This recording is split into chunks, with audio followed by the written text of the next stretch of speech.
আমার ননদ প্রতি মাসে পছন্দ করে একটা ছেলেকে বিয়ে করত, কিন্তু অদ্ভুতভাবে প্রত্যেকটা ছেলে বাসর রাতে মারা যেত। আমরা খুব চিন্তিত ছিলাম, কারণ আমার ননদের এই নিয়ে 3বার বিয়ে হয়েছে, কিন্তু প্রত্যেকবারই তার বাসর রাতে তার স্বামীরা মারা যেত। এরপর আমি সিদ্ধান্ত নেই যে আমি এটা রহস্য বের করেই ছাড়বো, যার কারণে আমি আমার ভাইয়ের সাথে আমার ননদের বিয়ে দিই।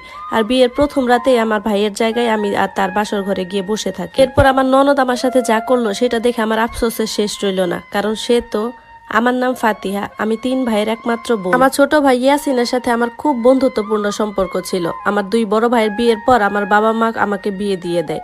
আমার একটা ভালো ঘরে বিয়ে হয়েছিল, সেখানে আমার একটা ননদও ছিল। আমার শ্বশুরবাড়ির লোকজন চেয়েছিল আমার বিয়ের আগে আমার ননদের বিয়ে দিতে। এদিকে আমার ছোট ভাই বিদেশে যাওয়ার জন্য রেডি হচ্ছিল।